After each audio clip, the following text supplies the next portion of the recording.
Un saludo a toda nuestra audiencia. Estamos en directo desde el Instituto Nacional de Estudios sobre las Revoluciones de México. El día de hoy nos encontramos con el doctor Francisco Paoli, a quien entrevistaremos acerca de una conferencia que acaba de dar el día de hoy, titulada El Acta Constitutiva de la Federación. Para eso nos encontramos en la mesa. Alan Daniel. Y Aarón Rodríguez. Pues, comencemos. En lo personal, yo siempre he tenido un poco de reservas con la influencia real que tienen los documentos preconstitucionales mexicanos. Con base en esto, quisiera hacerle una pregunta. ¿El tipo de federalismo que tutelaba el acta constitutiva podría ser una de las causas, o al menos uno de los factores que permitió que la Guerra de Texas y la independencia y la posterior asimilación del mismo Estado tejano por la Unión Americana fuera un proceso no muy difícil para nuestro vecino del norte y fuera muy lesivo para nuestra nación? No, yo no lo veo así. Yo veo que la Constitución de 24 y su acta constitutiva, que es una especie de embrión previo que establece las partes fundamentales orgánicas de una Constitución, la forma de gobierno, digamos, los elementos básicos de una forma de gobierno, se tenían que dar por las necesidades que en ese momento tenía el país, que estaba en una inestabilidad enorme. Había abdicado el emperador Agustín I, y se había nombrado un triunvirato para conducir el Ejecutivo, pero era un triunvirato que no tenía apoyo en una norma superior. Entonces, el acta, que es como una especie de remedio previo al establecimiento de una constitución, para dar algunos elementos para que no solo el gobierno a nivel nacional, el ejército, las instituciones que sobrevivían y los estados o provincias como estaban organizadas en ese momento, se siguieran funcionando en sus gobiernos, en sus congresos, en sus jueces, etcétera, y tenían que tener algunas normas básicas para hacerlo. Como ya había desaparecido la vigencia de la Constitución de Cádiz y ya había desaparecido también la Carta gubernativa del Primer Imperio de Agustín de Iturbide, no me acuerdo cómo se le llama exactamente a esa, que era especie de constitución imperial, pero muy restringida porque le daba una serie de poderes excesivos al monarca, lo hacía semejante a un monarca absoluto de las monarquías europeas. En cambio, ya planteaba una división de poderes, una serie de balanceos y chequeos como las de la Constitución americana, y esto pues da lugar a que aquello continúe. La Guerra de Texas se da en función, como la de Estados Unidos, tampoco es justificable por esta circunstancia. Es justificable primero por la debilidad que México tiene para proteger todos sus territorios. Segundo, por la ambición de una potencia que se está desenvolviendo cada vez más ampliamente en la industria, en las armas, etcétera, y que va tomando territorios. El primero es Texas, pero no el más importante en términos económicos. Es el más extenso estado de la Unión Americana, pero no tenía todavía descubierto el petróleo, que es lo que hace la riqueza de Texas después, en tiempos posteriores, o menos advertencia de que la advertencia de que eso era una gran riqueza. No existía entonces, eran desiertos en gran medida y que se usaban para terrenos ganaderos, en alguna medida de algunos otros granos como trigo, la soya, en fin, que se podían producir en esas extensiones, pero era una seña de que ni el gobierno virreinal ni las primeras decenas del gobierno ya de México propiamente tal, independiente, pudieran controlar. Apenas podían controlar algunos de los territorios, y los Estados Unidos tenían una serie de colonos que iban bajando como hormigas, era una migración hormiga entonces, iban estableciendo granjas, etcétera, y sus formas de trabajo y de operación, la constitución de sus comunidades, de sus sociedades, de sus ranchos, de sus pequeñas poblaciones, se desenvolvieron con plena libertad sin tener que responder a ningún gobierno. El gobierno virreinal no fue capaz de controlarlos. Y tampoco después, menos después, el gobierno mexicano, que tenía menos fuerza incluso que el gobierno virreinal, sobre todo en una primera etapa, y la etapa de las luchas y todo eso, apenas alcanzaban a controlar la insurgencia que había surgido en el centro occidente de México, ¿no? En lo que es ahora Michoacán, Guanajuato, Michoacán, bueno, es Guerrero, una parte de esta zona donde la insurgencia se desenvolvió. Eso era lo que pudieron controlar y con muchas dificultades. Después de una lucha de 11 años, después de haber juzgado y fusilado a Hidalgo y a Morelos, etcétera, y de establecer nuevamente un orden virreinal, viene esta cuestión con la que no contaban. Bueno, primero la cuestión de la invasión de España por los franceses en 1808, y después de esto el debilitamiento, la toma del gobierno español por Napoleón, y que nombra a su hermano José como el rey, José I de España, y todo esto se va dando con una distancia mayor de México. México, o Nueva España entonces, se mantiene un tiempo, ofrece a Fernando VII que venga a ser el emperador de Nueva España, y él no lo acepta, lo rechaza, porque rechaza la independencia de México, entre otras cosas. Y cuando recupera el poder en 1814, persigue, echa abajo la Constitución de Cádiz, persigue a los constituyentes y a los políticos que se le opusieron, algunos de los cuales se vienen a América, ¿no? Pero Estados Unidos, en cambio, es una potencia, a diferencia de Nueva España, que empieza por Nueva Inglaterra, en imagen comparativa, y que va avanzando con sus colonos sobre territorios que no le correspondían a Nueva Inglaterra, y se va haciendo cada vez de más territorios, pero por la vía de la práctica. Este es un asunto que los ingleses ya habían practicado en diversos modos. Me consta muy directamente, me consta en términos históricos, que, por ejemplo, Belice, que era parte de la Capitanía General de Yucatán, es también carcomida por esta invasión hormiga de los ingleses, que van a capturar la madera, que van sobre el palo de tinte, etcétera, y que quieren constituir cada vez más una legitimación de sus propiedades. Y finalmente acaba siendo parte del Commonwealth británico, Belice, ¿no? Pero eso que pasa en Belice no es atribuible a una constitución o a un proyecto de constitución, por débil que fuera, sino a la condición de debilidad que tenía el propio Estado virreinal primero y el en formación Estado mexicano que no acababa de surgir, ¿no? Doctor, bueno, en primer término, pues agradecerle la ponencia realizada en el marco de este curso de la Constitución del 24. A mí me surge la siguiente duda. ¿Por qué usted comentaba que el federalismo es una forma de gobierno que puede apoyar en este caso cuando existe una diversidad de culturas que existen al interior de un Estado? O una nación, dijérase, como usted lo había comentado. No, de varias naciones. No, de varias naciones, sí. De varias naciones podrían ser en el caso. Pero en el caso de México, si no hubiera sido el Estado federal, ¿cuál hubiera sido otra forma de gobierno apropiada? Bueno, la que tiene la mayoría de los países, Estado central, unitario. Es más, de América Latina solo tenemos unos cuantos estados federales. En América solo hay 5 estados federales, que son Estados Unidos, el primero, Canadá en alguna forma lo es también, México, Argentina, Brasil, y se acabó. Los demás tienen algunos rasgos, pero en general son estados centrales unitarios, ¿no? No por eso menos democráticos. Alguna vez se ha llegado a hacer la ecuación, creo que equivocadamente, desde el punto de vista de la ciencia política y de la Constitución, de la teoría constitucional, me refiero, no es lo mismo Estado unitario que dictadura o que régimen autoritario, ni es lo mismo Estado federal que democracia.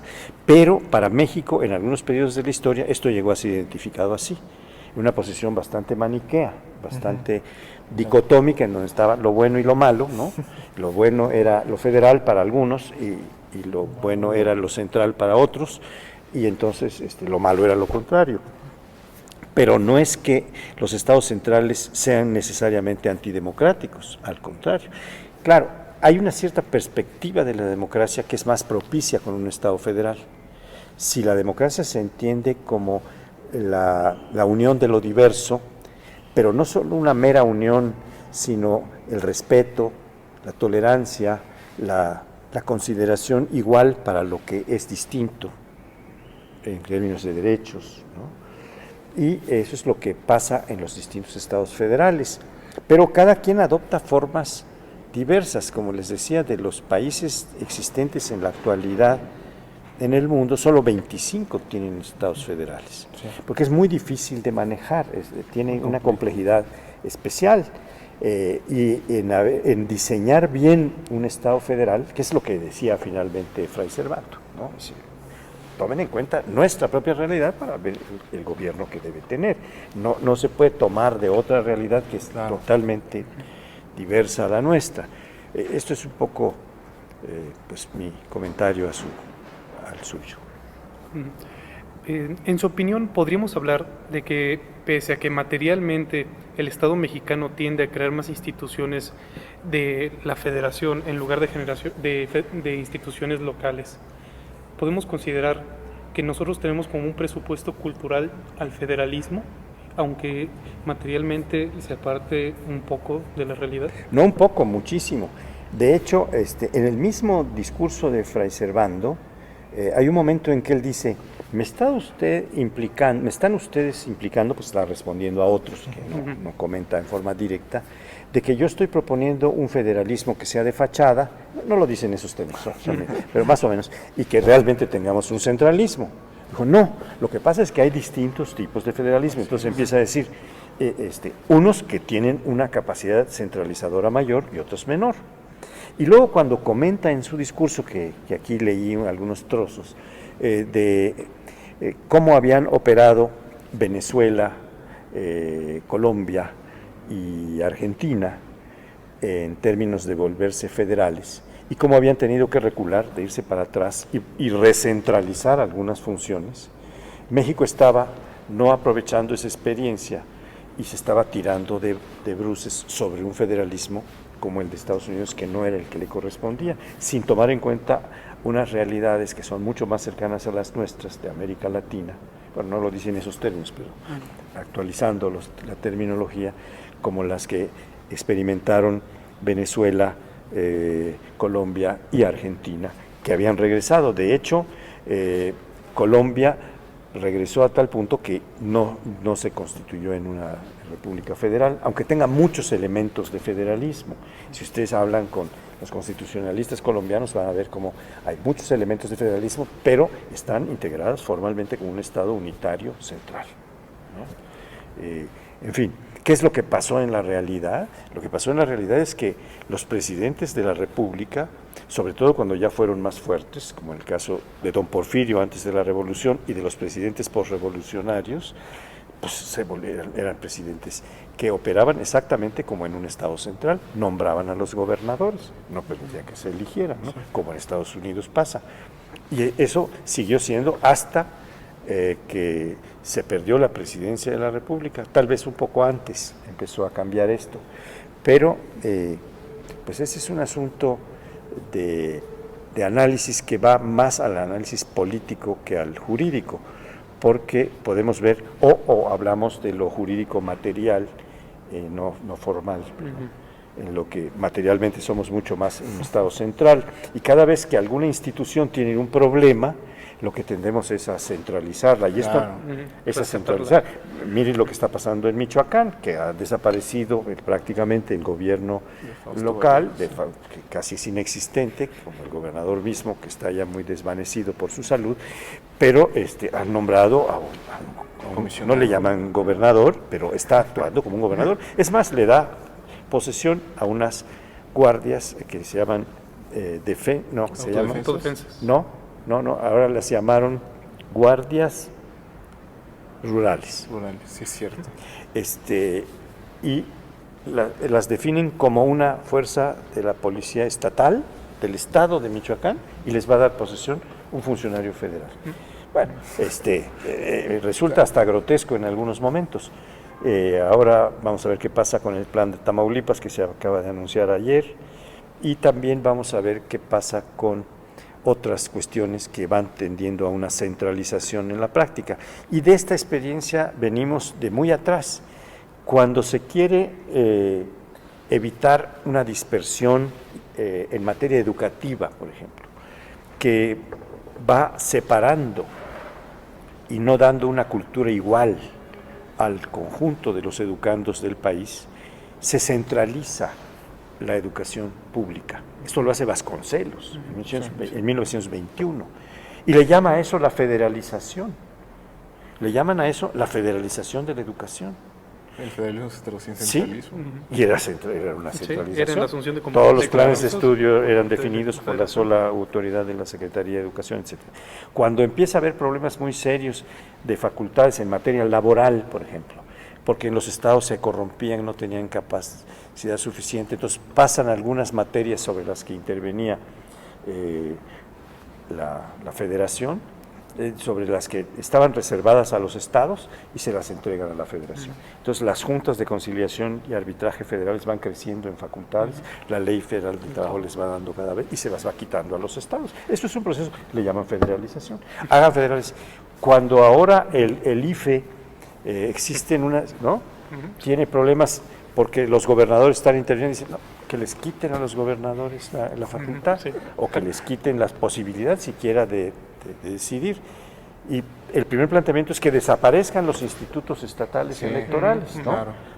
Después, como hay toda una reacción, se van por partes, como lo hacía el Jack de Stripper, ¿no? The Ripper. The Ripper, no, el Stripper es el que se desnuda, The Ripper es el que desgarra, perdón, The Ripper que destrozaba a las mujeres. Nosotros también tenemos que irnos por partes y ellos están yendo por partes. Y bueno, que no desaparezcan, pero si en algún momento hay alguna seña, podemos jalar las elecciones. Y en esa discusión están todavía ahorita. Todavía no ha salido la ley secundaria, ¿no? Pero ese es un proceso de atracción centralista del proceso electoral. ¿Por qué? Porque en los estados se está viendo una serie de desmanes y entonces y de cuestiones antidemocráticas. Y ahí sí federalizar o centralizar en el gobierno central estas facultades es tratar de impulsar un poco más la democracia. Sí. Pero en fin, todas estas paradojas podemos verlas en este proceso de tironeo entre federalismo y centralismo. Hay otras en las que sigue la discusión dándose, ya no es la discusión entre monarquía y república, esa ya quedó muy atrás, pero se dio en estos primeros años en los que yo comentaba en la conferencia de hoy. Ahora la discusión es entre parlamentarismo y presidencialismo como formas de gobierno. ¿Qué combinación de elementos de una y otra parte son las que se pueden adoptar para tener una mejor forma de gobierno?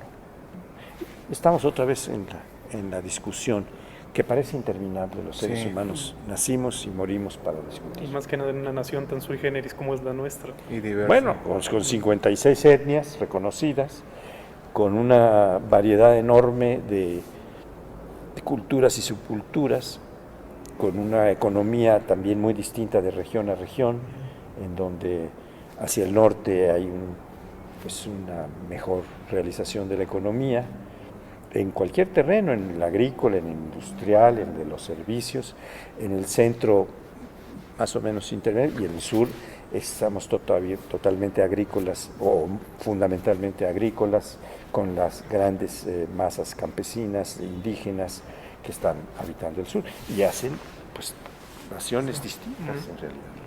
Doctor, yo solo tengo una última pregunta, nada más, y me llamó la atención que usted hablara de Mariano Otero, de Crescencio Rejón, de Vallarta, porque se les conoce más por su papel al ser propulsores y formadores del juicio de amparo, pero ¿cuál es ese papel relevante que tuvieron como constituyentes en el 24 que no se da mucho a conocer? ¿Hay algo relevante? Bueno, ni Vallarta ni Otero fueron constituyentes de 24, nada más Crescencio Rejón. Crescencio Rejón, disculpe. Sí, Vallarta y Otero son como perfeccionadores de este juicio de amparo, que plantean ampliaciones muy importantes y que contribuyen a la formación de la teoría del amparo. Sí. que hay detrás del amparo, que es la protección constitucional, ¿verdad? De los derechos individuales primero y después sociales y ahora muy ampliamente de derechos humanos después de la reforma de 2011. Pero yo los mencionaba un poco como provincias, así se llamaron todavía en la Constitución de 24, en las cuales se había gestado una cierta autonomía que tenía una serie de fundamentos institucionales, históricos, etcétera, en Jalisco o Nueva Galicia y en Yucatán. Y allí se forman los juristas, los pensadores, etcétera. Por eso menciono a dos muy importantes de Jalisco, porque Jalisco había desarrollado su propio sistema jurídico a partir de que tenía una de las dos audiencias. Había dos grandes secciones, que es el Poder Judicial en la colonia, ¿no? Las audiencias eran el equivalente al Poder Judicial en su etapa más alta, digamos, eran como la Suprema Corte, pero había dos, una en la Ciudad de México radicada y otra en Guadalajara. De tal manera que a partir de esto y de más de una centuria de estar operando con jurisprudencia, con casos, etcétera, van formando toda una información jurídica y jurídico-política que cuando viene la independencia dicen, bueno, nosotros tenemos que seguir operando con estas normas que nos ha costado tanto tiempo y varios siglos de estar formando para que venga un régimen central y nos diga, no, todos van a ser parejos. No, espérese, nosotros ya hemos trabajado en todos estos sentidos. Entonces, es a lo que yo me refería en la conferencia cuando cito estos dos casos que no en balde generaron a los primeros grandes teóricos. Ahora ya hay teóricos del amparo en muchas entidades de la República y en la Ciudad de México, por supuesto, donde está la Suprema Corte de Justicia, y ya nomás hay una Suprema Corte de Justicia, etcétera, ¿no? Pero en ese momento inicial había dos grandes audiencias. Yucatán dependía de la de México, pero Jalisco tenía su propia formación. Yucatán dependía de la de México solo en algunas materias, porque algunas se realizaban completamente en Yucatán. Otras, como las fiscales, que son las más sensibles, venían a litigarlas los yucatecos a México, a la audiencia de México, en Nueva España, a la Ciudad de México, donde estaba la audiencia, pero ellos mantenían una cierta autonomía porque la habían tenido por 3 siglos. Su dependencia de España era igual que la dependencia de la Nueva España. Entonces, había toda una condición, además había raíces mucho más profundas. En el caso de Yucatán, que es mi tierra, yo eso pues lo he estudiado un poco más, porque la etnia maya, que es una etnia muy importante, muy poderosa en términos de su capacidad de allegarse conocimiento, de construir pirámides que están todavía ahí para verse, sistemas hidráulicos, que descubrieron el cero matemático y lo aplicaban en sus cálculos para construir sus cosas, para hacer pues astronomía, pues les daba el tener un conocimiento da una cierta autonomía, ¿no? Si uno depende del conocimiento que tienen otros, y los mayas nunca fueron plenamente conquistados por las tribus náhuatl, que fueron las más poderosas, que estaban en el centro de México, ¿verdad? Ni por la teotihuacana, ni por la tolteca, ni por la olmeca, aunque tuvieron influencias importantes y había intercambios, pero Yucatán se mantenía y toda la población, el 80%, 90% de la población de la península, que era una sola entidad geopolítica, hablaba maya. Había más gente que hablaba maya que hablaba español, no náhuatl, que es la lengua mayor en esta, la segunda es la maya. Pero todos esos elementos culturales, lingüísticos, eran distintos, lo cual da las bases de una cierta autonomía y da las bases de un auténtico federalismo, o sea, de que se creen condiciones de respeto a lo distinto, ¿no? Y es por eso que Jalisco y Yucatán tienen los primeros teóricos en esta materia tan importante que es la protección constitucional de las garantías individuales y después de los derechos sociales y ahora de los derechos humanos en términos ya mucho más amplios, ¿no? Sí, claro. Bueno, pues le agradecemos mucho el aporte tan grande que nos ha hecho con estas preguntas y con la conferencia que previamente anunció.